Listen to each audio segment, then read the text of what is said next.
Hi, Josh here at College Park Mixed Martial Arts, along with Matthew, international Sanda competitor.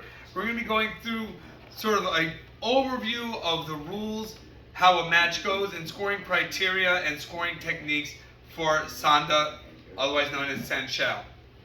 Help get everyone ready for the upcoming Capital Classics. We'll be running a Sanshao competition.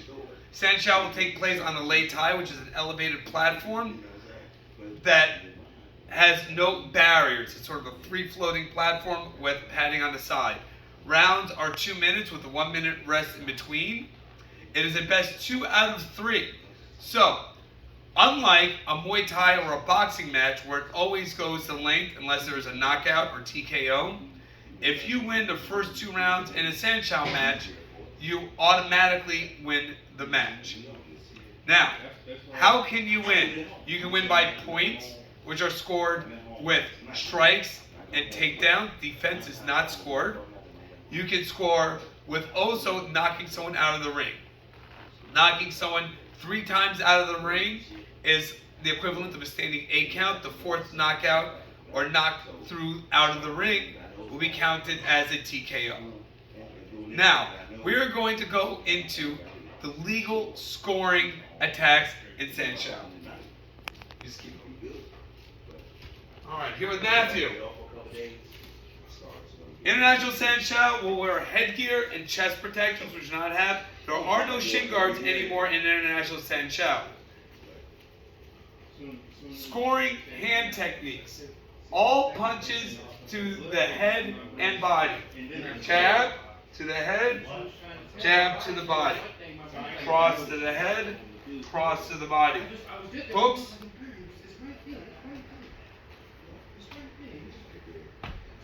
Uppercuts. Striking must be to the front area. We're using the headphones rules. We must be from the top of the head around into the face. Scoring kicks.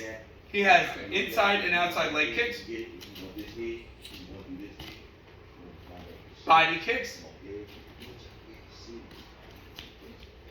Head kicks. Push kicks to the trunk. He can push kick to the thigh. There is no strikes to the knee. Other attacks that will score will be side kicks to the body or face.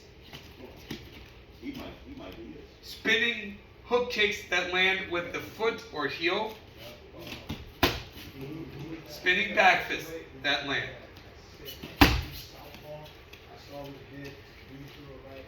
On this, scores of strikes will be judged by the following criteria. Clean landed. If I throw strikes and he is blocking, this is very low scoring or no scoring. For something to score and be blocked, there must be noticeable impact that knocks the person back. Same thing with body shots. If I go to the body and he blocks, that is going to be a low scoring or no scoring technique. If I hit to the body and it causes a visible effect, even if a block, that will be a higher scoring technique. Any technique that causes visible damage, wobbles, or knocks down the opponent will score highly. If Matthew throws a jab and it lands, boom, and I come back a little bit, that's like a mid-scoring technique. If he lands that jab and I'm knocked off of my feet, that is a high-scoring attack. Now, for clinching. In clinching, you will have a quick 4 count, approximately, by the referee that starts the moment there is grabbing. So from here, it'll be 1, 2, 3, 4. Inside of that, for striking, all punches and kicks will land but are not scored. The only way they are scored is if they cause visible damage or cause the referee to initiate a 10 count, or they knock the person down to at least 1 knee. What that means, I can land, and nothing happens, it's a break, and unless it causes a visible effect on the opponent, they will not be considered. However, if something lands, kicks, and it causes him to break off, or to take a knee, or to fall in some regards, those will be scoring techniques that will be counted as knockdowns. Next, grappling. When catching a kick or any technique, I must immediately move and counterattack. So once I grab, I still have that same 4 count. However, unlike in Muay Thai, I can plow to knock him down. And also differentiating, I can all foot sweeps as in Muay Thai, but I can also sweep the leg to knock the person down, as well as use my hips to throw. Open wrestling techniques. All wrestling techniques must be initiated before a limb or an end of the feet make contact with the ground. For a double leg, I may come in, grab, push, and make the person fall. If I shoot, but I need to drive, then my knee can hit the ground. So if I come in, I got him up, I drive down, that will score, but not as highly. You can think of the scoring of throws as similar to judo or sambo. If I take Matthew down with a double leg and I remain standing, that will score highly.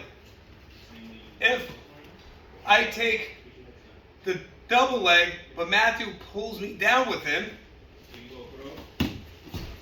that will score mid or low.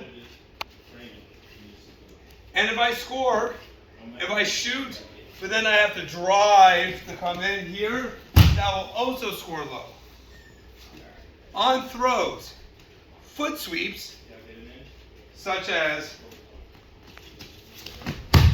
will score high as it is a high skill technique. Throws that give high elevation, such as major lifts, will also score highly. The less elevation inside of a throw, the less it will score. For throwing techniques, such as Seoinage, the throw must be initiated before my knees hit. Example of a legal scoring Seoinage. If you notice, Matthew is moving over my hips before my knees. If I go for a Seoinage, and he either pushes me down or I drop to my knees first, the opponent has now scored. If I make contact with no push, it'll be a break. If the opponent makes any sort of counter-offensive motion, that will score for the opponent. If a throw is in the middle and is past that 4 count mark, like I'm going for a high crotch and I have to carry and turn the person, that will be allowed. A throw or a takedown is when anything other than the feet are made to have contact with the ground. So if I come in to shoot, come around and I force his hands to the ground, that is a minor scoring throw for myself. Thank you very much.